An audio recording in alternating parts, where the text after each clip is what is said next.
Come on in, everyone. Come on in. Welcome back to the Kempire Daily YouTube channel, your number one source for pop culture news and music, entertainment, reality TV, and so much more. As always, be sure to like this video. Be sure to subscribe. It is a subscribers only live chat. Happy Valentine's Day as well.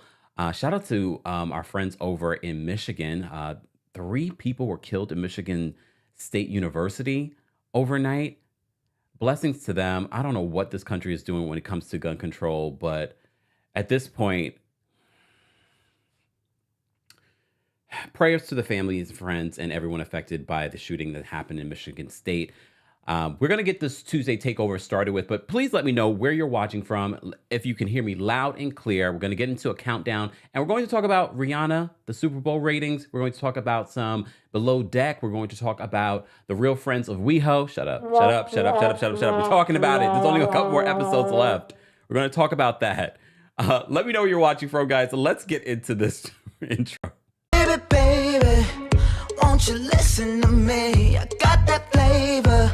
I know you're dying to feed. I ain't no dancer, just got some hip in my feet. Now throw your hands up. Ooh, you bring the lighter, I got the fuse. You make a fire, I'll add the fuel. Follow my lead, just watch your shoes. Gotta turn the heat up. Cool.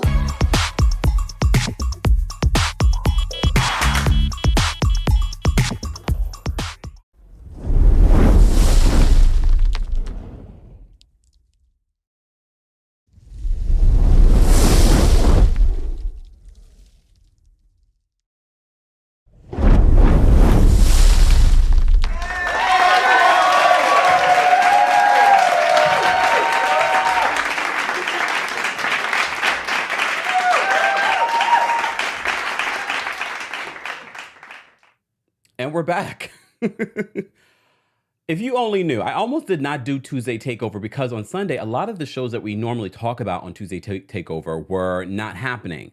But then I thought to myself, oh no, we can talk about Below Deck. We can talk about the real friends of WeHo. We can talk about Harlem, on Prime. It's Valentine's Day as well. So sending you all lots of love, no matter if you're spending it with yourself or if you're spending it with someone you can't stand. Because some of you are. This is like the highlight of your relationship is that even though you hate each other 364 days out of the year, Valentine's Day, I'm kidding. I play. Or am I? As you know, I got my Valentine right over here in the back. As I said at the top of this, our love and support and prayers to everyone affected by the shooting that happened in Michigan State University overnight. I feel like I don't want to be just desensitized to these things, but when are we finally going to do something about it in this country? This happens in other countries, and they do something about it, and they see dramatic changes. But anyways, as you know, with Tuesday Takeover, we cover a lot of different topics, including reality TV news, and we cover pop culture news as well. And we usually start off with some good news, but I wanted to send prayers to everyone out in Michigan. But it is Valentine's Day, a day of love, a day of chocolates. Look, a day of, if I didn't get a couple of text messages saying Happy Valentine's Day, I probably would have forgotten. And I'm okay with it. And I'm not one of those cynical people, oh, Valentine's Day is this just, consumer-driven holiday. But any day that you can celebrate love, I think you should take it. Especially when you report on something like what happened in Michigan State. If we can focus on love today, love of each other, love for self, then I'm here for it.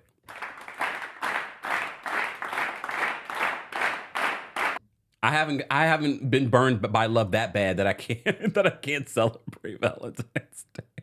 Don't you guys have that one person in your life or a couple of different people like, oh, whatever, Valentine's Day, or really upset that they're spending Valentine's Day alone? It's okay. The most valuable relationship you will ever have is the one you have with yourself. Cultivate that today.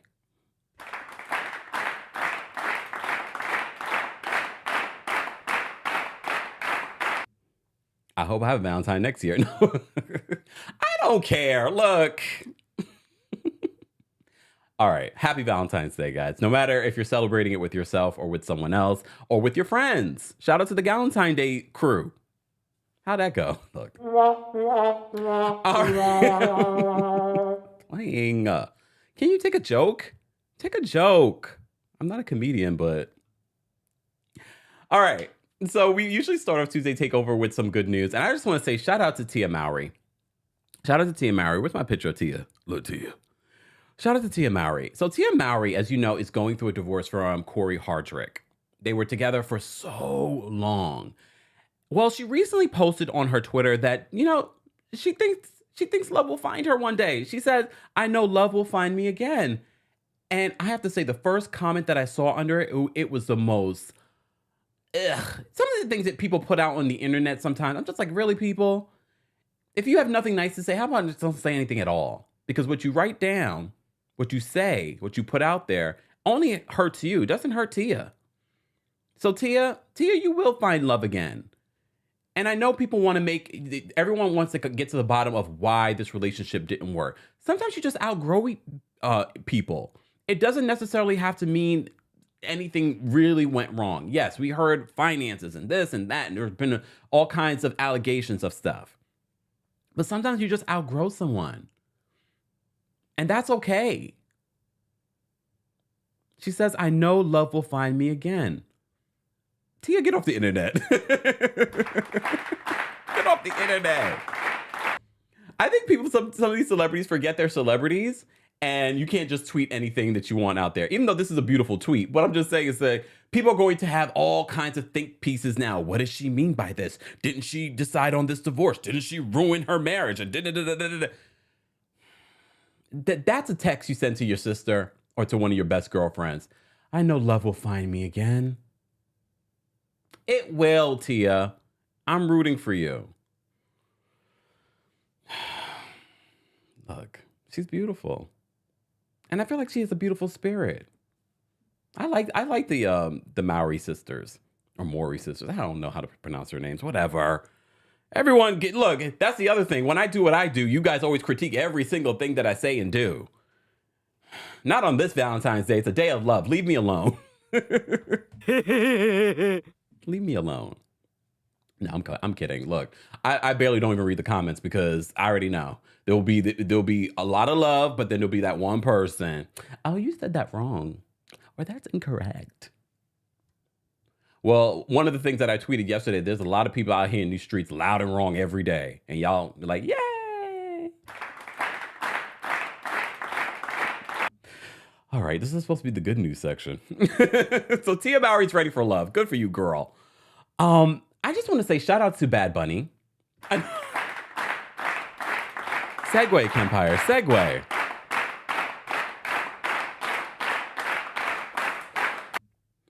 So shout out to our friends over at Pop Crave and Forbes. So they came out with their 10 highest paid entertainers. And to be honest with you, I know Bad Bunny is huge. I just did not expect him in, I don't know, would you consider his career short? I mean, how long's he been out? Well, he is among the elite. He's one of the top paid entertainers, according to Forbes. You know, somewhere Kanye's like this. They got it wrong again. Kanye, go sit down, please. So again, Genesis is at the top of this list with $230 million. And if you're of a particular age, you know who Genesis is. Okay, shout out to Phil Collins. Did Phil Collins and that woman finalize their divorce in that whole situation? They did. That's a whole situation. We could dig deep into that Phil Collins ex-wife situation when she was living up in the house with her lover. Yeah. Okay. Sting, $210 million. Okay. Every step you take. Sorry. You didn't come here for me to sing. You can hear my stuff on Spotify, though. Spotify. I'm not making this money, though. Tyler Perry with $175 million. Happy Black History Month. He's in the top three. Top three entertainers. All right. Who in the hell is Trey Parker and Matt Stone? Can someone tell me $160 million?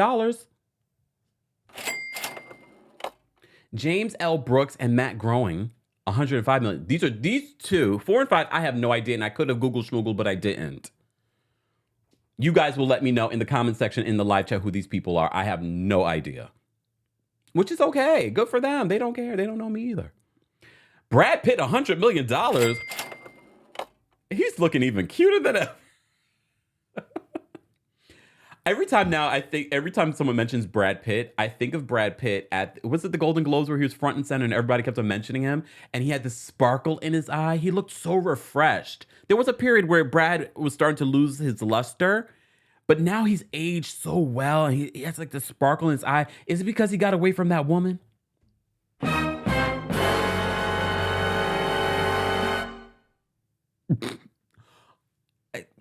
Brad Pitt with $100 million. Sidebar, Brad Pitt was here in New York City the other day, not too far in the financial district, filming a movie.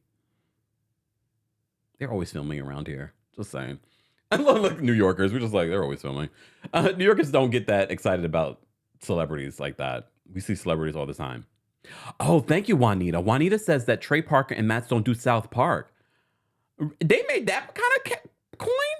Look, coin? Okay. Oh yes, of course.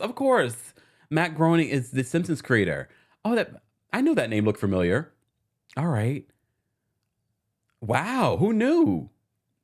For all those children where their parents were like, stop doodling and go get a real job.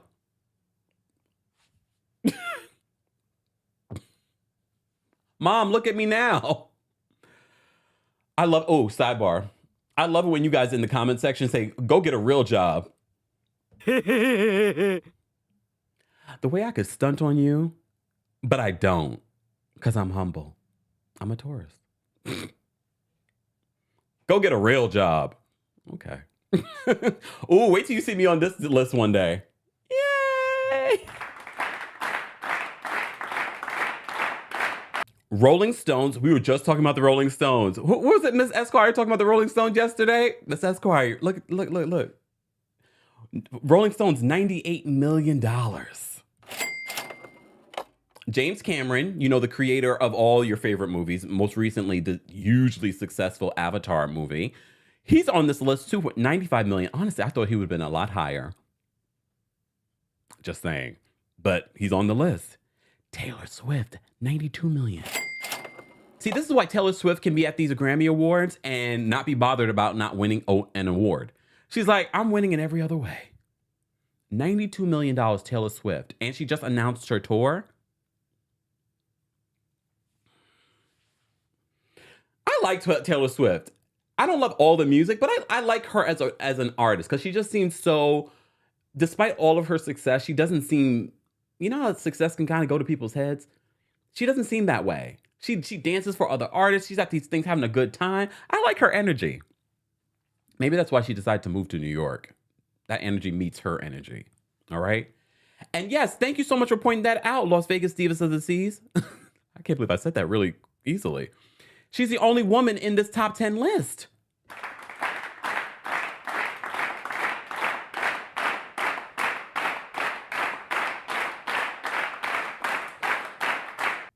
WR, thank you so much for becoming a member of the channel. Shout out to all of our members of the channel. If you'd like to become a member of the channel, head on over to teamkempire.com/join. All right. Jesus says, I know a tourist when I see one, aka my dad. Lucky you. Lucky you, Jesus. Okay? I don't know what Tauruses are like as parents, to be honest with you. I had 2 Scorpio parents.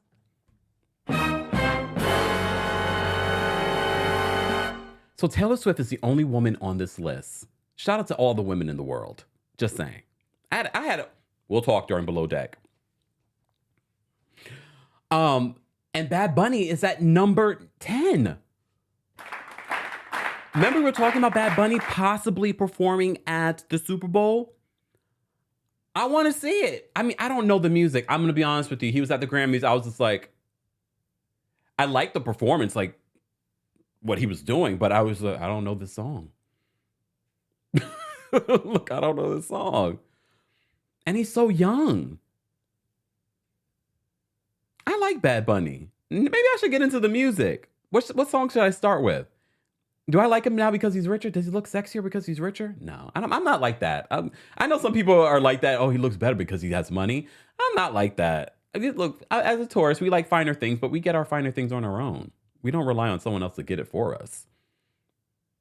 Congrats to all this list means nothing to them. They're like, that's not how much money I have in my bank account, though. I have more. Well, maybe. I don't know. Who knows? Jay says, Taylor Swift has such great positive vibes. She does. I don't get bad vibes from her. But then again, I've never been around her. So I don't know. We just go off what we see. But she seems like a good time. When she goes to these award shows, she's just like having a good time. All right. Congrats to all. Look, do you say congrats for this?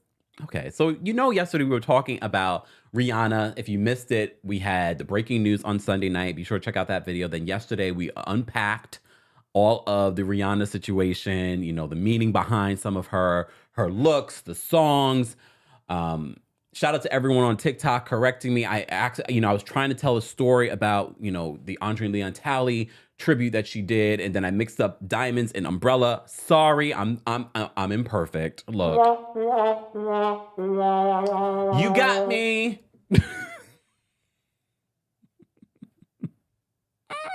I did look on the Christie's website for the Andre Leon Talley auction, and it's first of all, he's probably like me in a lot of ways, collecting all these different things, memories, art. There's some really beautiful pieces there, but I just don't know if I'm going to be able to get any of them. The infamous Norma Kamali sleeping bag coat that he used to wear and that Rihanna paid homage to him during her Super Bowl performance, that's on there too. I didn't see where the bids were at that time. But the bidding was at the estimated bids were between like 200 and 500, but that doesn't mean that's how much it's going for. I mean, I would love it. Let me tell you, if I get that sleeping bag coat, it's going right here. I'm going to wear it to our next town hall. Julia says that my husband is such a Genesis fan. I mean, they have some good music. I'm never surprised, especially at this point, because they've been at the top of the list for a few times. But didn't also Phil Collins have like some health issues? Are they still touring? I wonder. All right. So back to Rihanna. So Rihanna, shout out to everyone on TikTok that creates all different types of content covering this story and breaking down the story that Rihanna was trying to say in her performance. I wish I had pulled up the video so I could show it to you guys, but it's on TikTok. There are quite a few people breaking down, and some are being comedians about it, but I appreciate people that really broke down her set list and said, no, it's telling a story. I was just like, oh, wow. She is telling a story here. And I can appreciate that because I think after I saw the performance, I was sort of like, eh. But as I kept on watching, and if you saw my recap of it yesterday, you saw a lot of you like, Kempire, you're great for trying to find the positive. No, but I'm being honest that after watching it multiple times, I was just like, there's a lot happening here. There's a lot that she's saying and doing. So shout out to Rihanna because Rihanna and the Super Bowl had record numbers yesterday.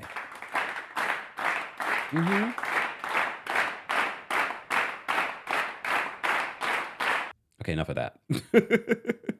Shout out to our friends over at The Hollywood Reporter. They write this: Fox's broadcast of the big game averaged 113 million viewers across all platforms. That's a slight 1% improvement over the Super Bowl a year ago and a 6-year high for the game. About 106 million of those viewers watched the main broadcast on Fox and a Spanish language feed on Fox Deportes, sports, with the remainder on Fox and NFL digital platforms. NBC Sports reported that 112.3 million viewers across all platforms last year, but using different metrics for streaming than in the past. The network's broadcast averaged a 99.18 million viewers and a 1.9 million people watch Telemundo's Spanish telecast. NBC Sports said NBC Sports said 11.2 million people watched via streaming or digital platforms, while prior years had measured the number of devices in use during the game. So they're using different metrics this time around. But let me just point something out to you, though. They said viewing peaked with Rihanna's halftime performance with an average of 118.7 million people ended up watching Rihanna. So everyone on average were watching the Super Bowl. But apparently, a little over 5 million decided to tune in for Rihanna's halftime performance. Because remember, this was also very highly anticipated because Rihanna had not performed in a long time. And everyone thought that she was going to make some sort of announcement. They also wanted to see what the big reveals would be from this. And the big reveal is that she's pregnant.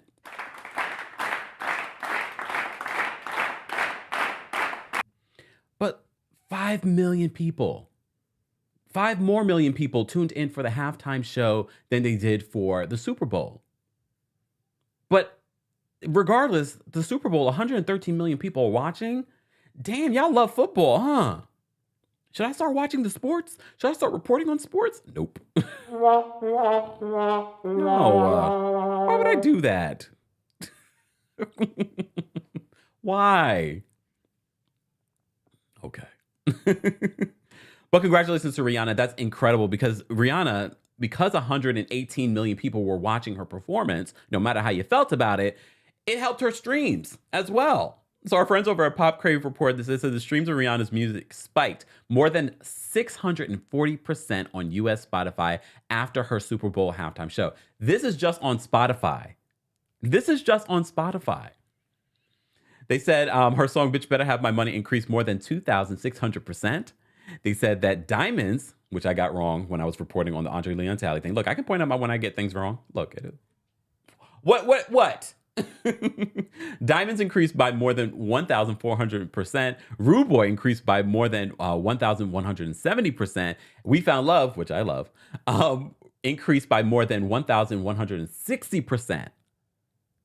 And that's a great song to play today for Valentine's Day. I'm happy for Rihanna. This is no surprise. I do find it surprising that people still do not realize that the artists that play the halftime show do not get paid. And part of the reason why they do not get paid for this is because all of their music shoots up. They end up making tons of money just from that. And shout out to Rihanna. Rihanna was working this past weekend in regards to her Fenty makeup situation. All right. So a lot of people were blasting Bethan Frankel. Yes, Bethan Frankel's in this conversation. Oh, Lord. So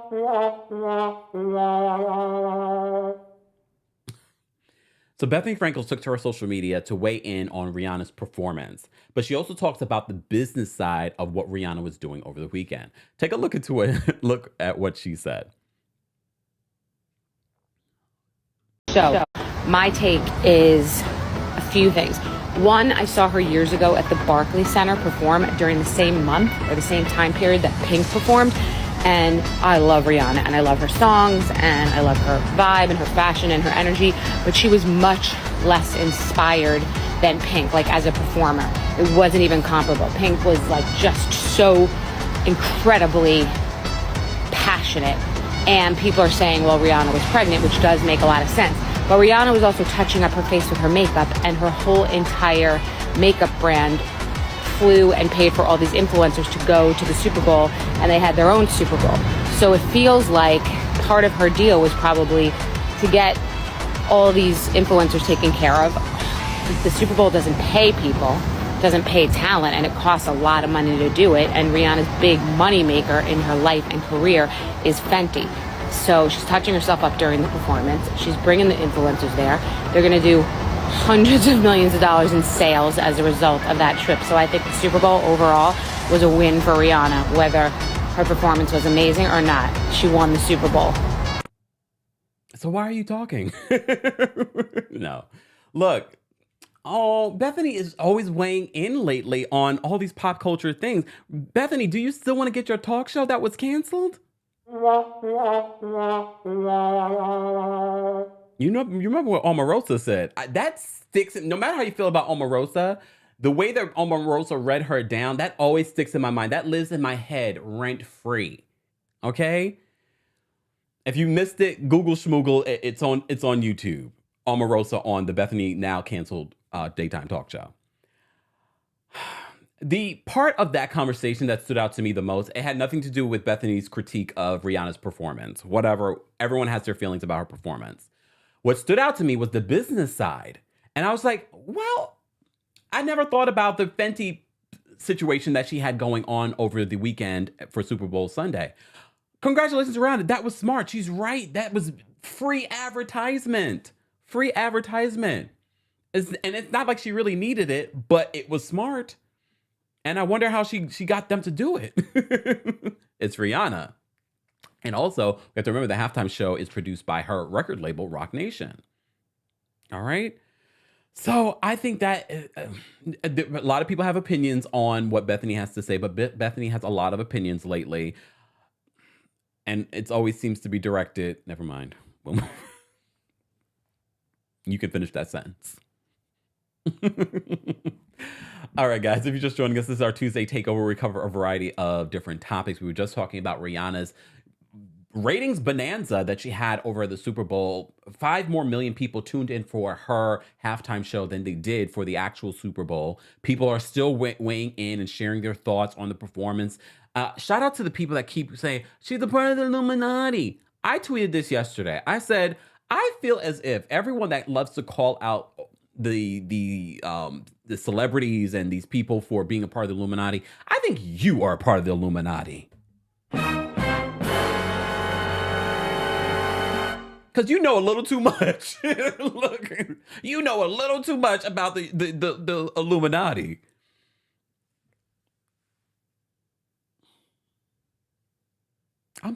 Look, here's the thing. Some of that stuff probably does exist. I'm just tired of people when someone does something great, especially someone of color does something great, all of a sudden it's the Illuminati. Look, can we just be great? Anyways. All right. Let's move on. Let's get into some shows. We start off with some pop culture news, but let's get into some shows. This is what we do on Tuesday Takeover. We talk about a variety of reality TV news, and pop culture news during Tuesday Takeover. 90 Day Fiancé the other way was not on. I told you I'm not going to talk about Darcy and Stacey because that show is so forced. They need to cancel it like yesterday. All right? I tried watching the first episode, and I watched the first episode. My brain cells. I used to like Darcy, but at this point, it's so forced. I can't. And I kind of missed 90 Day Fiancé the other way. I was actually looking forward to watching it, but nothing else comes on, as you saw during the Super Bowl, because everybody and their mama is watching the Super Bowl. So there was no Real Housewives of Potomac. There was no 90 Day Fiancé. But we do have Below Deck to talk about. We do have Harlem to talk about. They released 2 more episodes of Harlem on Prime. So let's talk about that, okay? All right, let's talk about Harlem. All right, first of all, I am so triggered by Megan Good's outfit because you know who wore this outfit, right? Robin Dixon from the Real Housewives of Potomac wore the same dress in her confessional. So now when I see it, I can't unsee Robin in it. So I'm sort of like, no, Megan, no. I don't like it. But I love this photo of them. I love Harlem. The area and the show. All right, let's talk about episodes 3 and 4. Angie is a star, right? Angie is a star. Grace Byers' character. Okay, you remember last season when we talked about Harlem? I told you that Jasmine Guy and her Jamaican accent.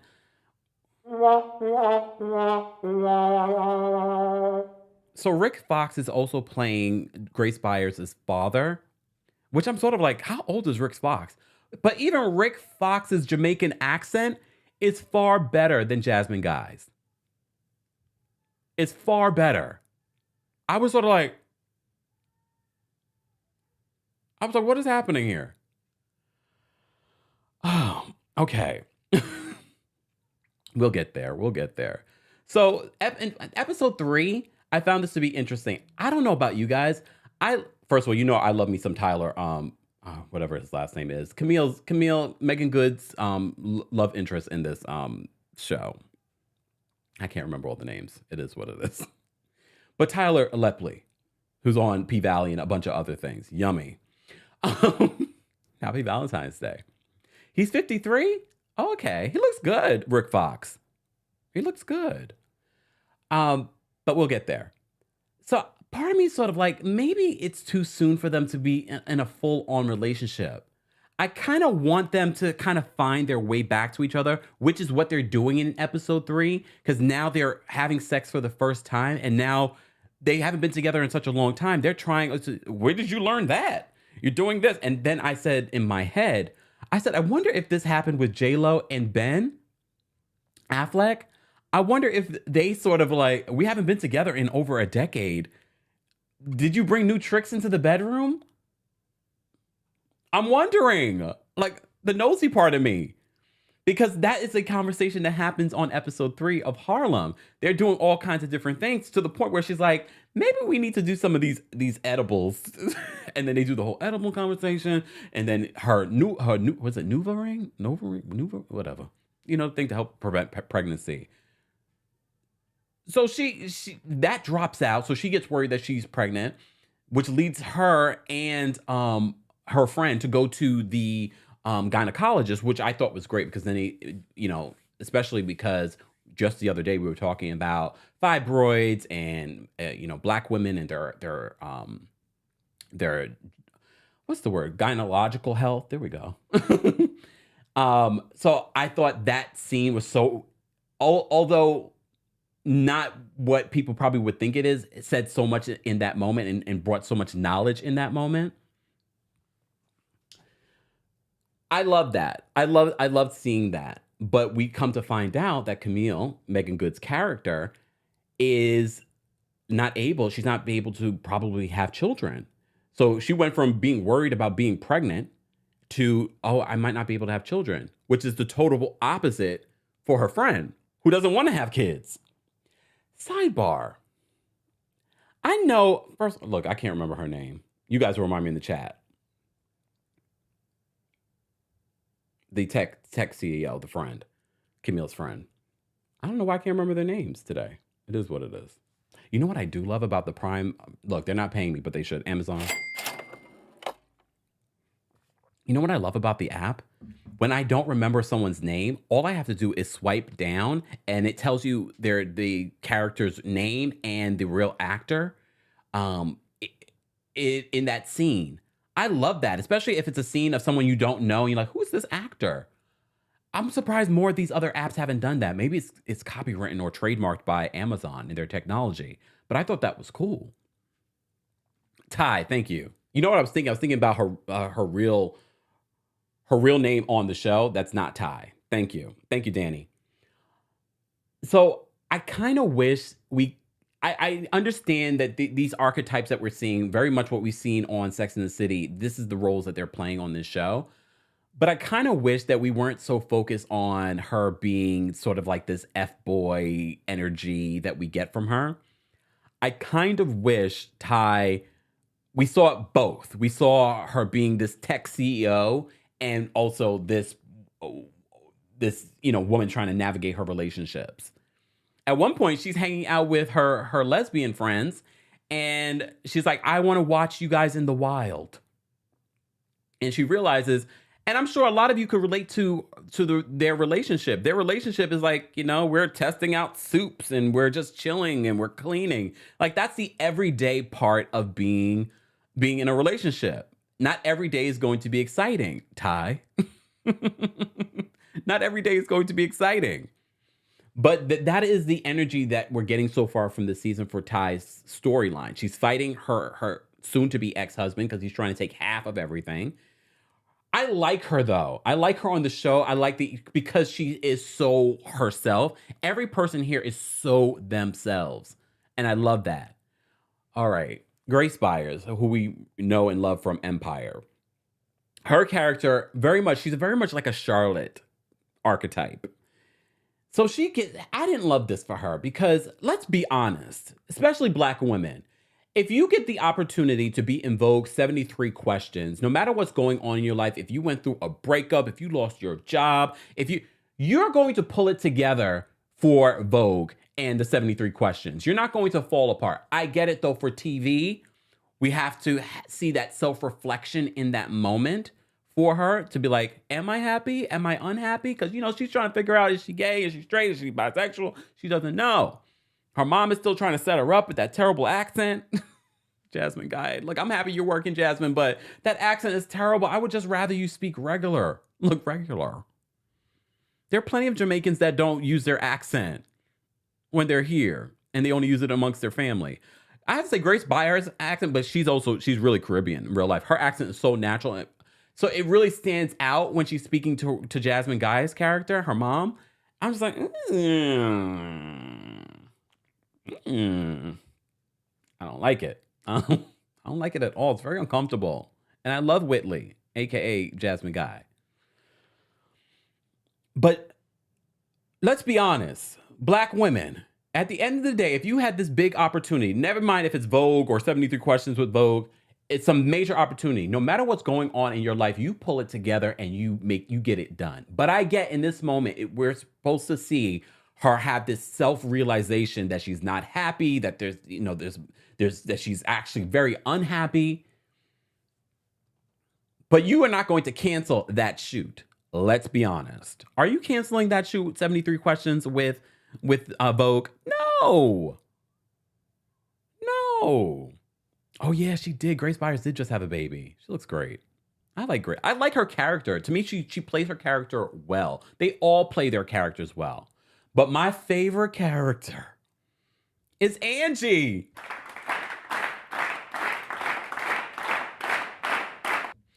Angie, I love you so much. I know that's not your real name, but Angie, you will forever be, if I see you in the streets, I'll be like, hey, Angie. I mean, she's a struggling actress. The scenes that we get with her are always so funny. They are always so top tier. Her audition, when she was singing that back in it, she's jumping on the tape. First of all, she really can sing. But you already know any scene with her is going to be funny. Sherry Shepherd, you did that as her mom.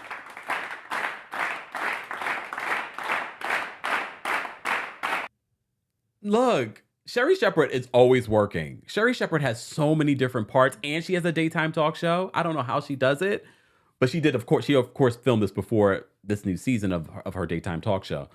But Sherry Shepherd is busy. I loved Angie and Sherry as her mom. That was such an incredible, not them coming to Staten Island, my hometown. I was like, I really could see a spinoff with just Angie. Angie is just so funny. And I'm sure the actress that plays Angie loves playing her because she gets to be so free and so funny. For me, she's the best part of Harlem. I love all of them because I feel like they balance each other out. But Angie and Sherry, when they see each other, they're like, wow, wow. I loved it. It was hilarious. And then the family situation, I was like, oh, this is so cute. This is seeing Angie with her nieces. I was like, this is adorable. I love this. But Angie got a role. She got a role, but she has to know how to. She has to know how to ride a bike. Sidebar. I'm gonna be very transparent. I don't know how to ride a bike. Okay, judge me. Come on, judge. I know it's coming. Judge me. I don't care. Well, she has to learn how to ride a bike, so she asked Camille's boyfriend, Tyler Lepley, to teach her. And he tries to teach her and then lets go. I already knew he was going to do that. But even that scene with Angie and him, and she's like, oh, he's so strong. And then, Camille's like, what's going on here? She's like, don't nobody want, Ian. There we go. Don't nobody want Ian. I do. Look, I do. All right. So he's teaching her how to ride a bike. And he lets go and she falls and she's like, I can never be a knee, because she scratches her knee. I can never be a knee model. And then she and then she said, this is why no one wants Ian. Oh my goodness. I love Angie. I love her. She's like the best part of this show, but I appreciate all of them. Sidebar. What is her name? Rachel True? Is it Rachel True?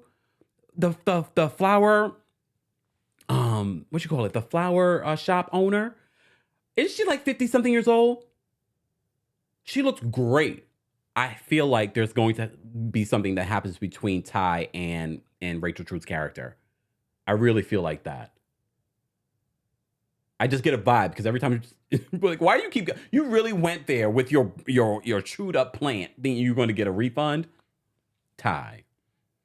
But Ty is so good at playing this character. Like, you really believe that Ty is a jerk and an F-boy. I love that. And she's going to lose out on all of her, like, all of what she's earned. All right. Because of her ex-husband. Yeah, she was married before. For those that don't know, we're talking about Harlem on Prime. 4 episodes are available right now. I just gave you an overview of some of my favorite moments from the episode. Jasmine Guy's in it. Rick Fox is in it. Jasmine Guy's acting is terrible, but I forgive her because it's very small scenes. Very small scenes. What else did I want to talk about from this episode? I think that's it for now. We still have more episodes to recap in regards to Harlem from Prime. Stay tuned for that. Let's move on because I have plenty of other things that I want to talk about, including this show. Hold on, let me take this down. The Real Friends of WeHo. And I only say this is because their ratings had a season low this week. They had a season low, but I really do like the show. If you follow me on TikTok, we did a watch party on Friday and we watched the last 2 episodes. I think it's a good show. The show's about to end, and shout out to the RuPaul Drag Race fans. It's going back to your 90 minutes in March.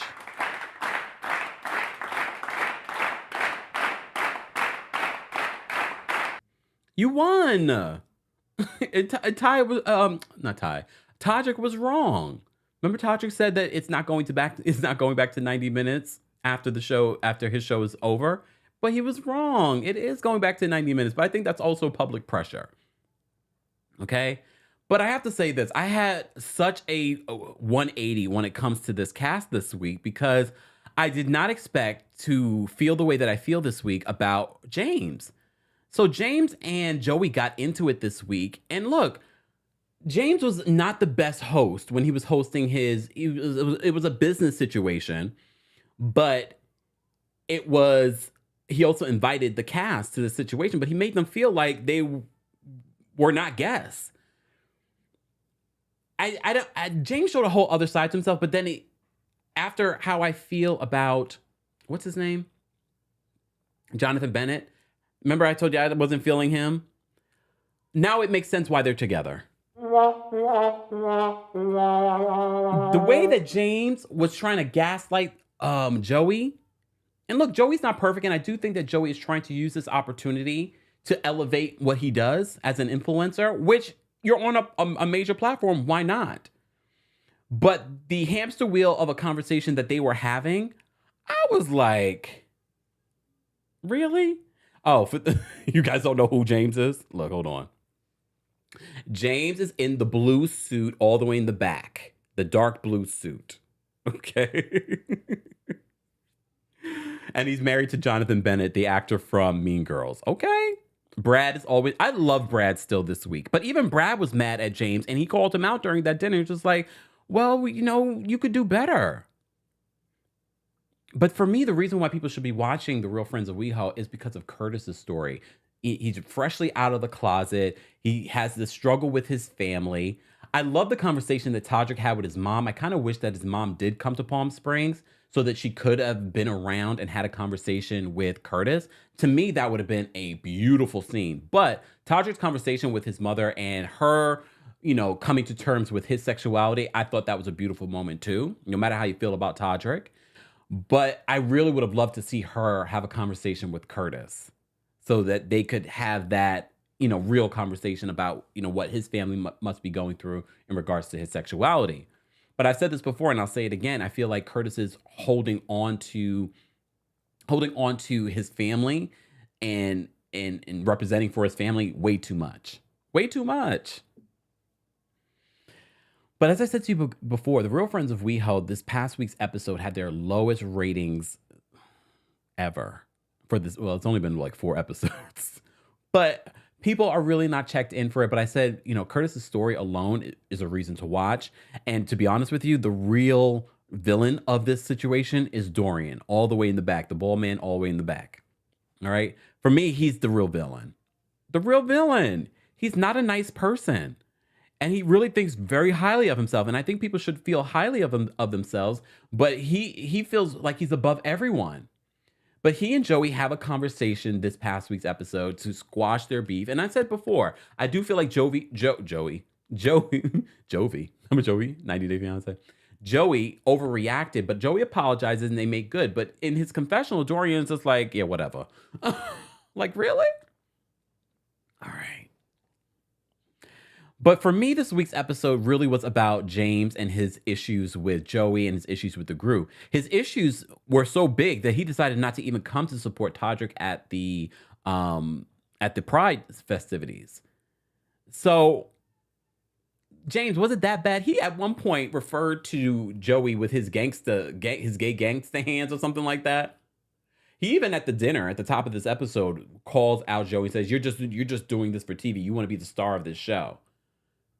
You might be projecting a little bit. I do believe Joey has a little bit of that in him, but I really do believe that James was projecting.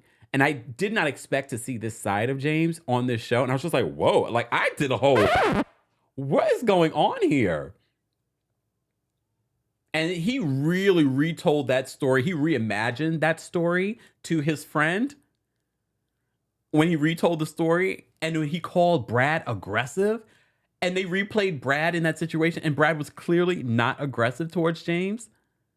James, I'm looking at you in a different light. That's why you have to watch these shows and just kind of go on the roller coaster of emotions and not really pick a side and just watch.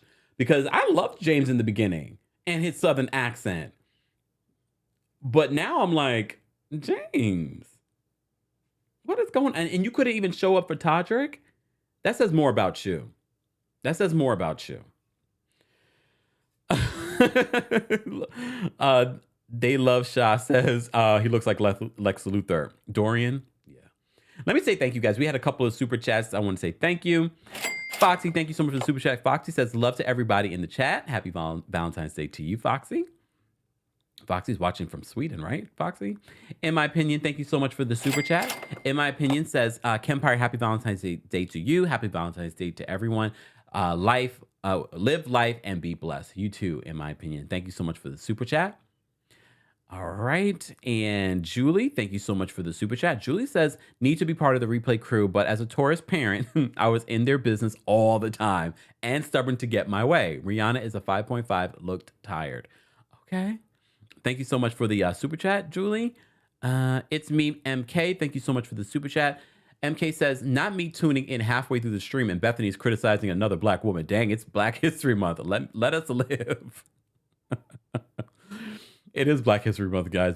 Happy Black History Month. Fathia, thank you so much for the super chat. She says, face without mouth. Wait, what does that mean? Oh, wait, no, it's a super sticker. I was like, face without mouth. I was like, what's that mean? Thank you for the super sticker, Fathia. All right. Okay. Hold on. AB says, and hold on. Sherry Shepherd and Angie were hilarious. I couldn't stop laughing. Camille better watch Angie around Ian. She's so flirty. I could have done without Ian and Camille's awkwardness. Grace, I missed the last part of this, but I'll say this. I feel like on Harlem, they are rushing a little bit in regards to getting these stories out there. But I feel like the reason why they do that is because you never know if you're going to get a third season. So maybe that's why I feel like everything's being rushed. The relationship with between Camille and Ian, the relationship with what was it? No, with Ty and this whole situation. I need let's build into this stuff. But look, I'm not the writer. Okay, they have their own set of ideas of where they want to take the show. All right, okay. So the Real Friends of WeHo, as I said to you before, I'm still watching it. It's about to be over. I think there's only maybe 2 more episodes. As I said before, in March, 90 minutes of the RuPaul's Drag Race will be returning. So stay tuned for that. I'm still watching it. If you follow me on TikTok, we do our little watch parties, usually on Friday nights, and I watch it and we critique and talk about it there. I still enjoy it though. I'm still enjoying it. I don't think we're going to get any new iteration of it though. No. Sister on the Move, thank you so much for the roses. Thank you, Judy, for the crown. We appreciate you guys on TikTok watching from behind the scenes and tapping your screens. Oh, that rhymes. Shout out to our King's Guards in the live chat on YouTube. Thank you to anyone that became a member, that is a member, and shout out to our subscribers as well. And shout out to everyone that's watching. We have over 1,100 people watching on multiple platforms. Be sure to like the video. It's an easy and free way of supporting not just my channel, but your channel as well, and other channels that look and cover similar topics like we do. Don't forget, also, a new episode of our podcast came out yesterday. It's a mix of Rihanna situation, so be sure to check that out. It's called Rihanna, the Subtle Queen. So be sure to check that out. Kempire Radio on your favorite podcast platform, or head on over to kempireradio.com for more links. Jasmine says maybe they'll return on another network. I don't think so, honestly. I don't know. All right. What else did I want to talk? Okay. Let's talk about Halle Berry. So one of the stories that we reported on over the weekend was that Halle Berry was attending this event and she fell. Let's take a look.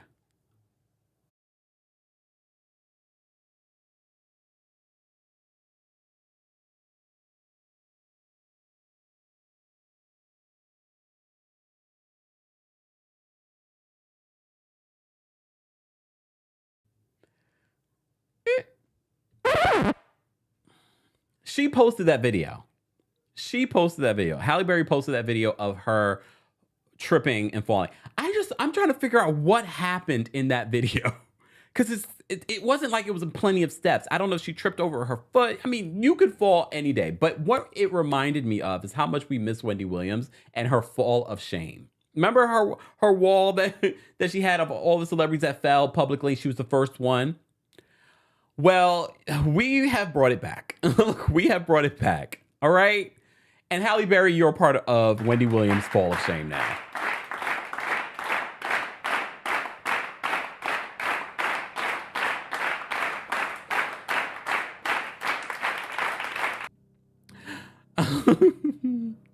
Shout out to SoCal Kid 91 who created that for us. I was just like, yes. I miss it because that she would have been talking about Halle Berry. Because Halle, it's funny when someone falls and they're okay. But we have to first to make sure that they're okay.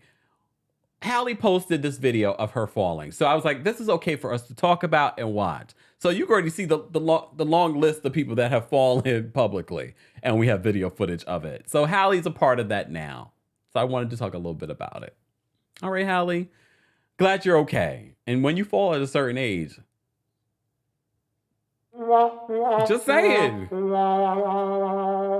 Gigi said she was walking fast. She was walking kind of fast. Slow down. Okay. All right. Let's get into some more stuff. We have quite a few stories. Oh my goodness. Let me look at my list of things. First of all, Real Housewives of Beverly Hills and Real Housewives of Salt Lake City are rumored to start filming this week. Or should I be saying for Salt Lake City? The word on the street is that Mary Cosby might be coming back as a friend of. Just saying. So that's the word on the street. So also the word on the street, Guerdy and Larsa are fighting online. So this is the difference about actually watching the video versus hearing people talk about it. Because initially I saw people talking about, oh, Guerdy says that Larsa is the fakest housewife in Miami. And when you hear it like that, you're like, damn, where did that come from? But then when you see that this was a part of an interview that they were doing, then you're like, oh, well, it's not. When someone asks you a question and you have to pick, who else are you going to pick in Miami? Who's the fakest housewife? Take a look at this, y'all. Who actually is the fakest housewife of them all? Tammy, Dr. man. Nicole wrote it. Well, yeah. Do Yeah, it's gonna be Larsa. Here's the thing. I don't think it's that big of a deal. Me personally, I don't think it's that big of a deal. All right. Where's my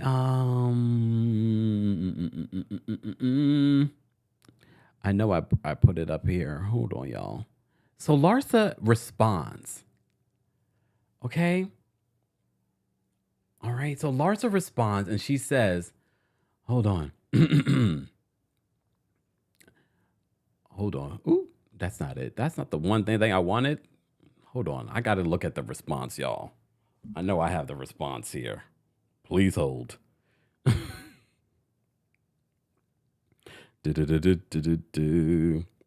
So, I do have it. I know what I did here. Hold on, y'all. This is a live show. Bear with me. Hold on. Oh, there we go. All right, guys. And while I'm doing this, be sure to like the video if you haven't already. All right. So Larsa says this and retweeted this and says the one that she retweeted the page 6 article covering Guerdy calling her the fakest housewife and says the one that fakes the most tears.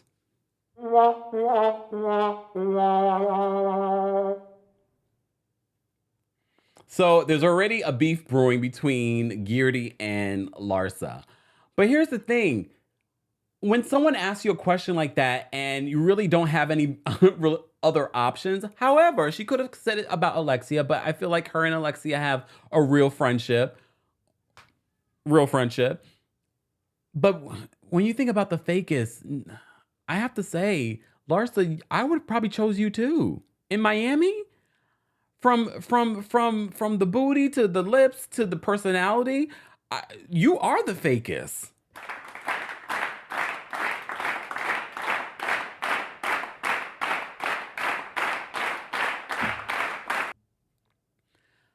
And you saw that Guerdy did not want to answer the question. She didn't want to answer the question, but they're asking her a question.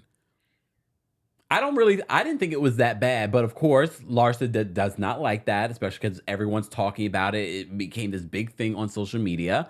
So she says the one that fakes the most tears. Do we see a lot of crying from Guerdy? I know she's cried before, but have we ever taken those tears as fake? I don't know.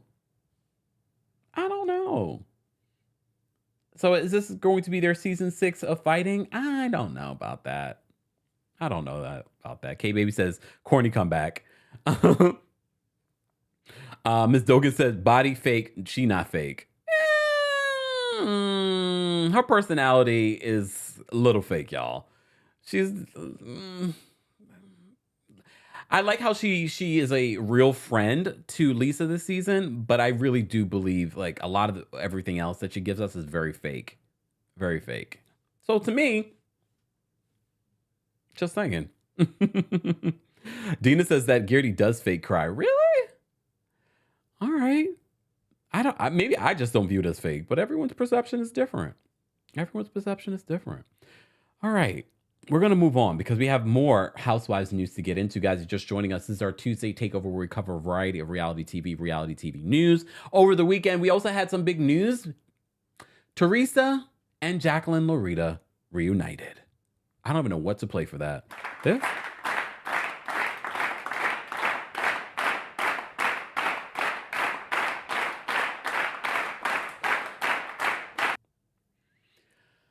So apparently, Teresa and Louis were in Vegas because that's where Jacqueline lives now. And they linked up. You may recall Jacqueline recently called out Melissa for being a liar and being fake and things like that.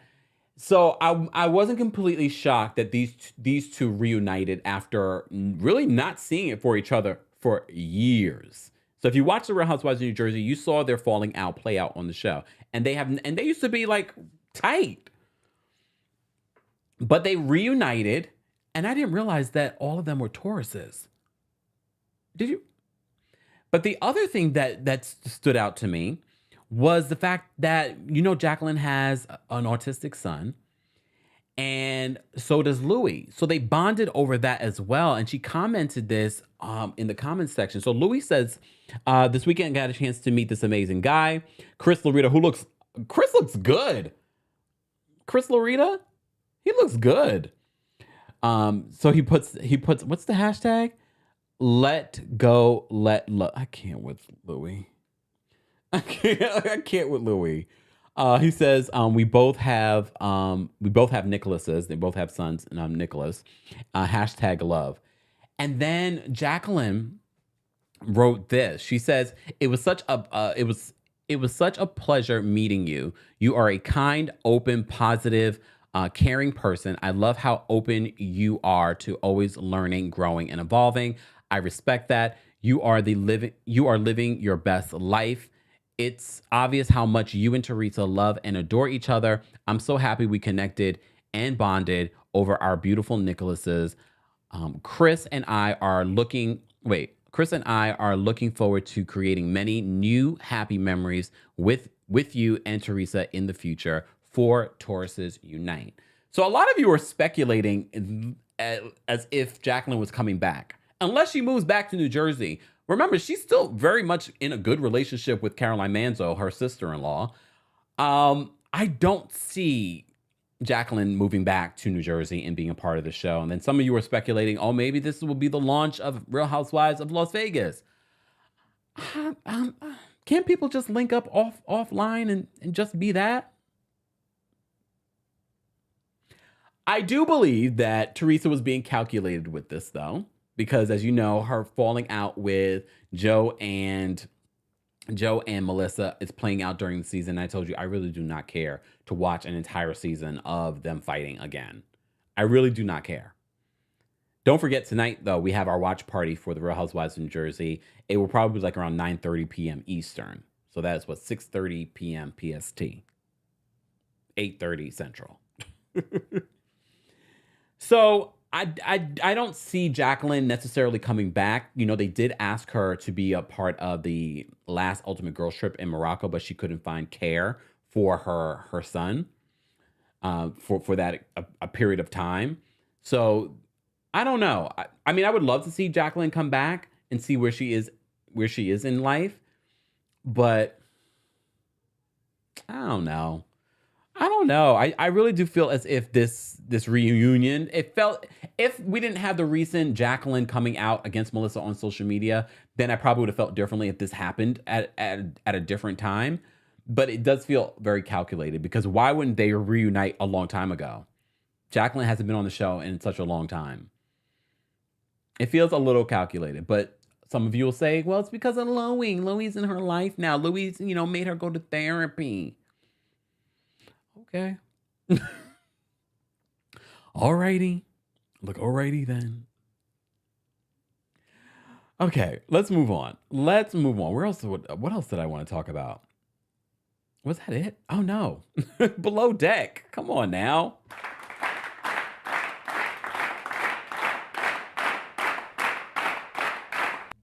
Below Deck is doing so well in the ratings, guys. Shout out to Chef Rachel, because Chef Rachel will not be at this reunion, right? Because she had a big falling out with the network over all of this other stuff. But she did reveal some details in regards to how Below Deck casts are paid a lot lower in comparison to other casts, like Southern Charm. And when you look at the ratings for Below Deck and how many times they replay Below Deck, and we're like, really? You're not paying Below Deck? You really... Honestly, they bring in better ratings than most of the housewives at this point. But let's talk about Below Deck this season, because I have to say, I didn't know if it could get any better, but this season has gotten better. And I feel for Frasier. I don't think Frasier is the best chief stew, But I don't think he's as bad as Captain Sandy is trying to make him out to be. And then some of you, because remember, I'm not familiar with Captain Sandy like that. I know who she is, but I didn't watch Below Deck Med yet. But watching her behavior, a lot of you have said that this is how she treats the interior always. She always favors the deck crew. I don't know. But based on what I've seen, I think there are parts of how she handles the ship that I can respect and I can understand where she's coming from. I also think that Alyssa can be very disrespectful and rude and insubordinate. Do you guys think that she's going to get fired next week? Do you think Alyssa is going to get fired? I don't want to see Alyssa get fired because Alyssa's, no matter how you feel about Alyssa, she's been great for the show. Because if we had to rely on Katie, Tony, or Ross, or Ben to carry this show,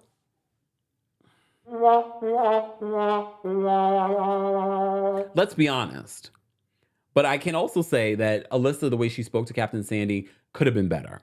Could have been better because that is your captain. And for her to be like, okay, Sandy, and then, Captain, oh, that was the last straw for Captain Sandy. That was the last straw. But one thing I didn't love about Captain Sandy and the way she spoke to Frasier was, be quiet, I'm talking. Girl, it is not that deep. Like, I don't like when I see adults speak to other adults like they're children. And I get it, you're on a luxury yacht and there should be levels of the way you speak, to your captain. But I was sort of like, what? Okay. So I didn't love that. And then she did it again to Alyssa later. And here's the thing. Alyssa and Haley were they had finished their tasks for the day and they were laying out on the yacht. And Captain Sandy saw that Tyler was still working. I like Tyler. He was still working, but he likes to work too. I think even if, he could be taking a long time too. It could be that too, because he's very meticulous about what he does. So she's like, did you guys offer to help him? And she was like, well, we all had our own duties. It's not like we didn't, it's not like we wouldn't help him. But I also feel like they're all feeling the pressure of working and filming this show. So they're all sort of like hot around the collar. But poor Frasier, because Frasier, as we already know, first of all, this is the first time being a chief stew. He can definitely do better at instead of micromanaging, but really dispersing the work. So he's not, overworked. He could definitely do better in that. But I also don't feel he's as bad as Captain Sandy is making him out to be. Because I do feel like the interior crew, especially now that Camille's gone, are doing okay. I feel like they are still getting their tasks done. And I don't believe just because, I don't believe that Camille she still needs to be fired. Camille was terrible. Have we forgotten? And Ben, I see right through you, Ben. I see what you're trying to do. You commiserating with Katie about Alyssa. You have your own personal issues with Alyssa because she got rid of your girlfriend. And Katie, why are you trying to make a relationship out of this very short span of time that you're going to be on this ship with this person? You live in the United States. He lives around the world. This is not a real relationship. This is not going to work. And even if you lived in the same city, it wouldn't work because he has an issue. And you're boring.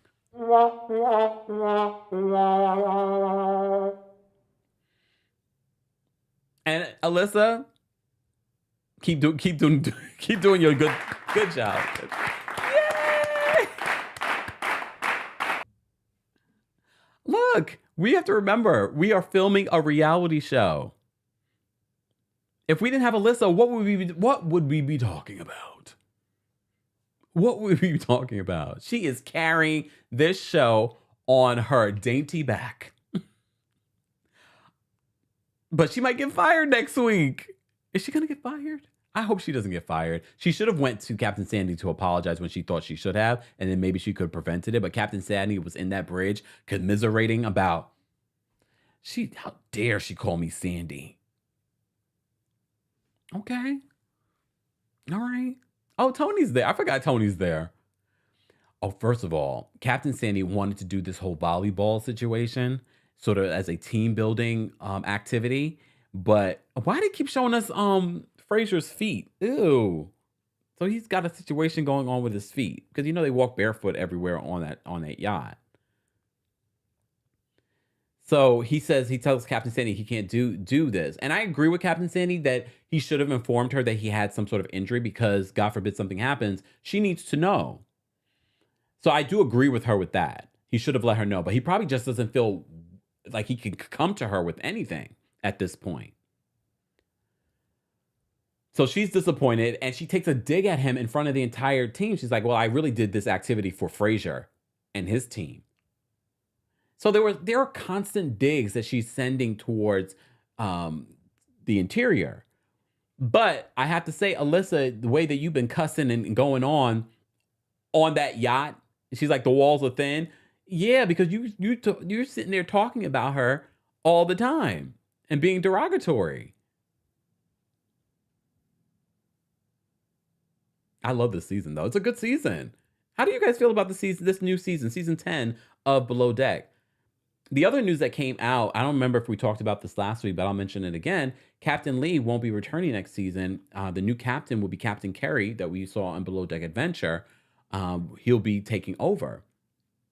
Frasier will be returning for season 11 as the chief stew. I like Frasier. Frasier called his mom. He was crying because Frasier is a perfectionist. And the worst thing you could ever do to a perfectionist is say that they're doing something wrong and that they're not living up to a standard. So Frasier is feeling like, oh, I can't win here with this woman. And he had a good rapport with Captain Lee. And remember, they worked together before. But I'm here for it. I'm here for Captain. No matter how I feel about Captain Sandy and her style, I feel as if it was kind of good to have her come in, even though Captain Lee is still good TV. Don't get me wrong. And I think Captain Lee will return before the end of the season. So that we'll have our official goodbye with him. But, and I have to say, Chef Rachel, she's grown on me. She's grown on me, and she doesn't like the way that Frasier, leads as well. So I thought that was interesting, and that's her friend. But I like a friend that will be able to tell me when I'm not doing something right. So I can appreciate that. But Onyx says, where is Chef Ben? Galley talk? I don't know. I mean, I like Ben on some level, but, Cena, thank you so much for the super chat. We appreciate you supporting the channel. Allison, thank you so much for the super chat. Allison says, Sandy has a God complex, which I think she grew into since she is a male-dominated industry, but is 100% not okay. She needs to get a grip. And I do think about that, especially after that situation with the other yacht a couple of episodes ago. I kind of think in my head, is this why she's the way she is? She always feels like she has to exert her power. I don't know. I don't think she's a terrible captain. I get why she's still on this franchise. I'm just sort of like, I don't necessarily love everything that she does. And I do feel like she's picking on the interior because the interior is still doing well. The charter guests are happy with the interior. Frasier could definitely do better on managing his team, but this is his first time doing it. And I think she's trying to teach him how to. I just don't see how I don't know if what she's doing is effective. She keeps telling him, but I don't see her helping him do that. You know what I mean?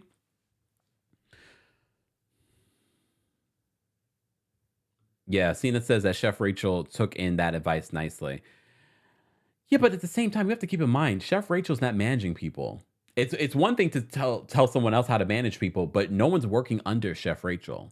She manages herself. Keep that in mind. He's managing all these personalities, and he has to report to Captain Lee, and he has to work with other departments. Chef Rachel, technically, she's her own department, and they help her out. So she's kind of got it easy. I wish she was going to be at the reunion, but she's pretty much done. She's done with Bravo. She's done with Below Deck. She's done with America's Next Top Models. This is all things she was on there. Remember that? I'm sad to see her go. She was great. She was great TV, and apparently her food was really, really good too. But I'm enjoying Harlem. I'm enjoying Harlem as well, but I'm also enjoying Below Deck. Next week, we will get back into 90 Day Fiance the other way. We will continue talking about the Real Friends of WeHo that airs on Friday nights. I think it's what, does it come on at 9 o'clock? I don't know what time it comes on because I watch it after it's played. So I don't know. Robin says that Sandy is horrible to Frasier. Again, she called him a can. Oh yeah, I forgot about that part.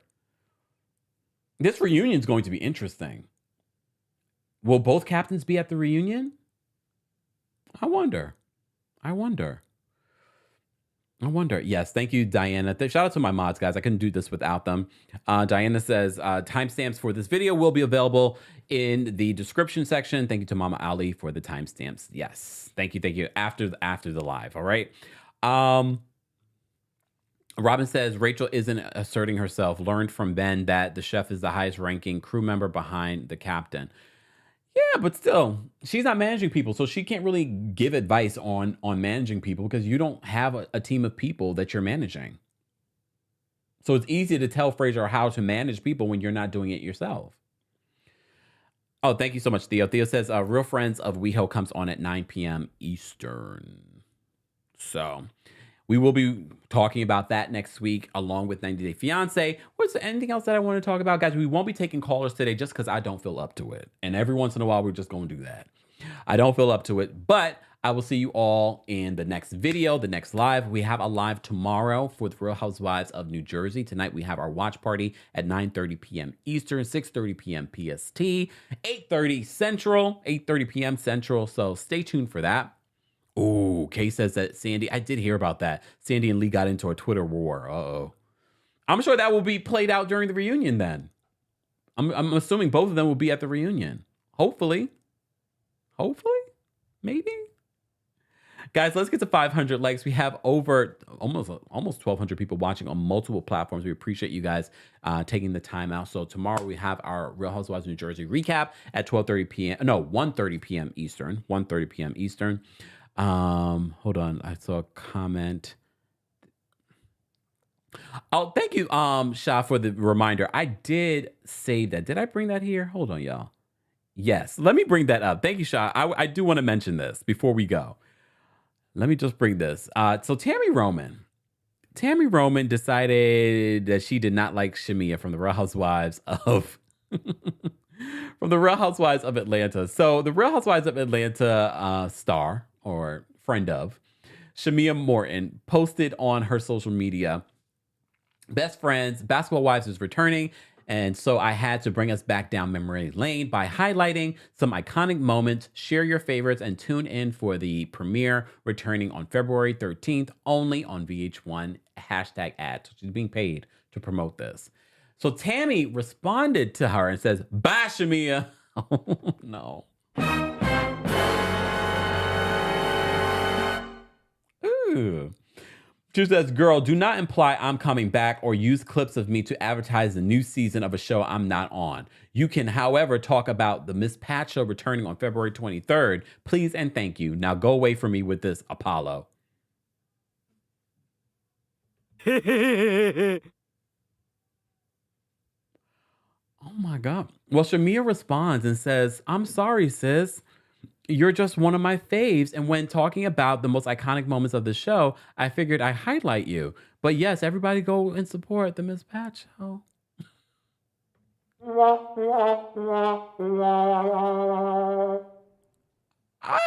here's the thing, Tami. You are forever going to be connected to Basketball Wives the same way you're forever going to be connected to the real world, but definitely more the Basketball Wives than the real world. Because you have multiple seasons being on there. And I agree with Shamea. I feel like there's no way you can talk about the most iconic moments of Basketball Wives and not include Tami. It seems like she's a little, testy about being associated with. I know she's moved on and she's doing all kinds of really great things outside of reality TV. But Shamea didn't deserve this. Shamea did not deserve all this energy. And then as I'm reading it, part of me thought to myself, well, this is a paid ad that she's getting paid for. So maybe Tami's thinking, oh, VH1's not going to make money off of me. So maybe it's that. It wasn't just a post of her showing love. This was a paid post that Shamea was posting. So, but still, Tami, now we're talking about it because you said something. Now they're getting free promo from us.